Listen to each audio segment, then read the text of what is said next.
Welcome to our channel. నేను యజ్ఞమూర్తి. ఐపీఎల్లో రోహిత్ శర్మ ప్రదర్శన తీవ్ర విమర్శల పాలవుతోంది. 2024 సీజన్లో పర్వాలేదు అన్నట్లు ఆడినటువంటి రోహిత్ కెప్టెన్సీ పోగొట్టుకున్న తర్వాత ఎందుకునో అతని బ్యాటింగ్ రిథంలో లోపాలు కనిపిస్తూ వస్తూ ఉన్నాయని చెప్పాలి. సో ఇప్పుడు లేటెస్ట్ సీజన్లో రోహిత్ శర్మ పర్ఫార్మెన్స్ మరీ తీసికట్టుగా ఉంది అని చెప్పేసి అందరూ కూడా విమర్శలు చేస్తూ ఉన్నారు. సోషల్ మీడియాలో అయితే ఒక రకంగా చెప్పాలంటే ఒక ఆట ఆడుకుంటున్నారని చెప్పాలి. ఎందుకు ఇంకా జట్టుకి భారంగా మారుతున్నావు, రిటైర్మెంట్ తీసేసుకో అని చెప్పేసి చాలామంది సలహా ఇస్తున్నారు. నిన్న జరిగినటువంటి మ్యాచ్లో ముంబై ఇండియన్స్ తరపున ఆడినటువంటి ఆయన కేవలం 13 పరుగులు చేశాడు. జట్టు గెలిచింది. కారణం ఏంటంటే అవతల కేకేఆర్ జట్టు చాలా తక్కువ స్కోర్కే అవుట్ అవటం, 116 పరుగులు మాత్రమే చేసి ఆల్అవుట్ అయిపోవటం వల్ల సో కేవలం 2 వికెట్ల నష్టానికి ముంబై ఇండియన్స్ ఆ పరుగుల్ని ఛేదించి విజేతగా నిలిచింది. మొత్తం 3 మ్యాచ్ల్లో మొత్తానికి ఒక విజయాన్ని నిన్నటి మ్యాచ్తో అందుకుంది.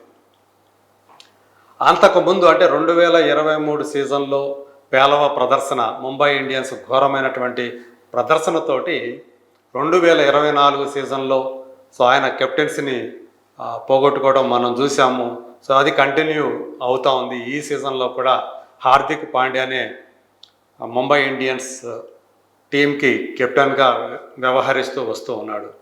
సో మనకి అంటే అంతర్జాతీయ స్థాయిలో కెప్టెన్గా బ్రహ్మాండంగా రాణించి జట్టుని విశ్వ విజేతగా నిలిపినటువంటి రోహిత్ శర్మ T20 ఇంటర్నేషనల్స్లో, T20 వరల్డ్ కప్లో మనల్ని గెలిపించి విజేతగా 2024లో నిలిపిన విధానం ఏదైతేనో ఉందో దాంతో అతని కీర్తి ప్రతిష్టలు బాగా ఇనుమడించాయని చెప్పాలి. ధోని తర్వాత, మహేంద్ర సింగ్ ధోని తర్వాత T20 వరల్డ్ కప్ని సాధించి పెట్టినటువంటి కెప్టెన్గా అతను నీరాజనాలు అందుకున్నాడు.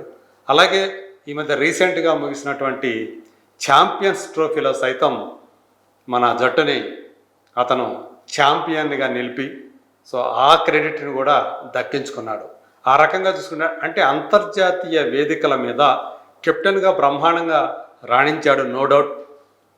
ఈవెన్ వన్డే ఇంటర్నేషనల్స్లో కూడా తన రికార్డు చాలా బాగా ఉంది. సో అతని స్ట్రైక్ రేటు కూడా, రన్ రేటు కూడా 49% ఉంది. సో అలా తను వన్డేల్లో సో ఇప్పటికీ కూడా చాలా మెరుగైనటువంటి ఓపెనర్గా రాణిస్తూ వస్తున్నాడు. వేరే T20లోకి వచ్చేటప్పటికి అతను సో ఎటు తిరిగి మనం చూసాం ఆ వరల్డ్ కప్తో, T20 వరల్డ్ కప్ తోటి తను రిటైర్మెంట్ ప్రకటించాడు. అందులో కొంత మెరుగైన రీతిలోనే రాణించాడని చెప్పాలి. కానీ అంతకుముందు జరిగినటువంటి బోర్డర్ గవాస్కర్ ట్రోఫీలో ఆస్ట్రేలియాతో ఆడినటువంటి 4 టెస్ట్ మ్యాచ్ల్లో అతని ప్రదర్శన చాలా పేలవంగా ఉంది అని చెప్పేసి మనకి గణాంకాలు తెలియజేస్తూ ఉన్నాయి. సో మొత్తం అతను 4 మ్యాచ్లు ఆడితే 4 మ్యాచ్ల్లో 8 ఇన్నింగ్స్లో అతను చేసినటువంటి పరుగులు మొత్తం కలిపి కేవలం 91. అంటే అతని సగటు అతను చేసినటువంటి రన్ రేట్ ఎట్లా ఉందంటే కేవలం 11.37. సో టెస్టుల్లో ఈ రకమైనటువంటి సగటు అనేది చాలా దారుణమనే చెప్పాలి. అలా అతను మనకు తెలుసు అన్ని ఫార్మాట్లో కూడా ఇండియా తరఫున ఓపెనర్గా వస్తూ ఉన్నాడు. సో ఈ విధంగా అతను పర్ఫార్మెన్స్ చూపడం అనేది చాలా విమర్శలకి తావిచ్చింది. సో ఇక ఇప్పుడు 3 మ్యాచ్లు ఆడితే ఈ సీజన్లో ఐపీఎల్లో మొదటి మ్యాచ్లో 0 పరుగులకే అతను డక్అవుట్ అవ్వడం మనం చూసాం. ఇక రెండో మ్యాచ్లో అయితే 8 పరుగులు మాత్రమే చేశాడు. ఇప్పుడు 3వ మ్యాచ్లో కేకేఆర్తో జరిగిన మ్యాచ్లో కేవలం 13 పరుగులు చేశాడు. అంటే 3 మ్యాచ్ల్లో కలిపి అతను చేసిన మొత్తం పరుగులు 21. నిజానికి అతని T20 మొత్తం కెరీర్లో అతని సగటు 32.05 అని చెప్పేసి తెలుస్తూ ఉంది. అంటే తన ఏదైతే యావరేజ్ ఉందో దాంట్లో 3 మ్యాచ్లు ఆడినా కూడా ఆ 3 మ్యాచ్లు కలిపినా కూడా తన యావరేజ్ని అతను అందుకోలేకపోవటం అనేది చాలా ప్రస్తుతానికి దారుణమైనటువంటి ఫామ్లో ఉన్నాడని చెప్పాలి. సో నిన్నటి మ్యాచ్లో మరీ అతను ఇంపాక్ట్ ప్లేయర్గా జట్టులో ఉన్నాడు.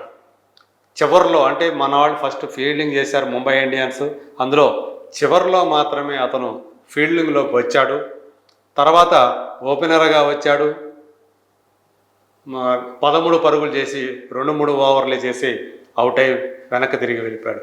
సో ఏంటి అతను జట్టుకి భారంగా మారుతున్నాడా? కొద్దిసేపు పర్ఫార్మెన్స్ ఇవ్వడానికే అతన్ని జట్టులోకి తీసుకున్నారా? కనీసం ఫీల్డింగ్లో కూడా మొత్తం లేడు, చివరిలో మాత్రమే వచ్చాడు. తర్వాత ఓపెనర్గా వచ్చాడు, అతి కొద్ది బంతులు మాత్రమే ఆడాడు, అవుట్ అయి వెనక్కి తిరిగి వెళ్ళిపోయాడు. మరి దీనికోసమైనా అతన్ని జట్టులో తీసుకొని ఆడిస్తూ ఉంది అనేటువంటి విమర్శలు బాగా వస్తూ ఉన్నాయి. సో అతి తక్కువ టైం స్పెండ్ చేస్తూ ఎక్కువ రెమ్యునరేషన్ తీసుకుంటున్న ఒక ఆటగాడిగా అతన్ని పోలుస్తూ అతన్ని సోషల్ మీడియాలో ఎద్దేవా చేస్తున్నటువంటి ఇవన్నీ కూడా విమర్శలన్నీ కూడా మనకు కనిపిస్తూ ఉన్నాయి, ట్రోలింగ్ కనిపిస్తూ ఉంది. సో ఏది ఏమైనా అంటే ఈ ట్రోలింగ్స్కి జవాబు చెప్పడం అనేది కేవలం అతని బ్యాటింగ్ మీదే ఆధారపడి ఉంది. సో ఏదో ఒక మ్యాచ్లో హాఫ్ సెంచరీ చేసినంత మాత్రాన ఇది ఆగదు. నిలకడ అనేది, స్థిరత్వం అనేది ఏ బ్యాటర్కైనా చాలా ముఖ్యమని చెప్పాలి. ఒకవైపు తన కౌంటర్ పార్ట్ అయినటువంటి విరాట్ కోహ్లీ ఇప్పటికీ కూడా ఆ స్థిరత్వాన్ని కనపరుస్తూ, సో వేగంగా ఆడలేకపోయినప్పటికీ కూడా అతని బ్యాట్ నుంచి ఇప్పటికీ కూడా పరుగులు వస్తూనే ఉన్నాయి. తను ఆడినటువంటి 2 మ్యాచ్ల్లో కూడా కనీసం 30 రన్స్ మినిమం చేశాడు. సో దీన్ని బట్టి మొదటి మ్యాచ్లో అయితే హాఫ్ సెంచరీ చేశాడు, తర్వాత మ్యాచ్లో 31 రన్స్ చేశాడు. మరి ఈ పరిస్థితుల్లో రోహిత్ శర్మ తన బ్యాటింగ్ ఎట్లయినా సరే అంటే జట్టుకి ప్రధాన బలంగా మారాల్సినటువంటి ఆటగాడు జట్టుకి ఒక రకమైన భారంగా మారిపోతూ ఉండటం అనేది, సో అతని ఇక ఇదే చివరి ఐపీఎల్ సీజన్ అవుతుందా అనేటువంటి సందేహాలను కూడా కలిగిస్తుంది. నో డౌట్ రోహిత్ శర్మ చాలా అద్భుతమైనటువంటి బ్యాటర్. ఇది అందరూ కూడా ప్రపంచంలో ఉన్నటువంటి పెద్ద పెద్ద మహామహుల క్రికెటర్లందరూ కూడా, మాజీ క్రికెటర్లందరూ కూడా చెప్పేటటువంటి విషయం. చాలా కళాత్మకమైనటువంటి ఆట అతను ఆడుతుంటే బ్యాటింగ్ అనేది ఇంత సులువ. ఒకవైపు విరాట్ కోహ్లీ మంచి అథ్లెట్ లాగా కనిపిస్తాడు, క్రీజులో చురుకుగా పరిగెత్తాడు.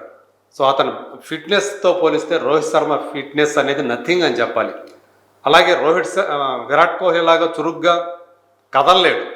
అయినప్పటికీ కూడా అతని stroke play Virat Kohli stroke ప్లేతో పోలిస్తే మరింత బాగా ఆకట్టుకుంటుందని చెప్పాలి.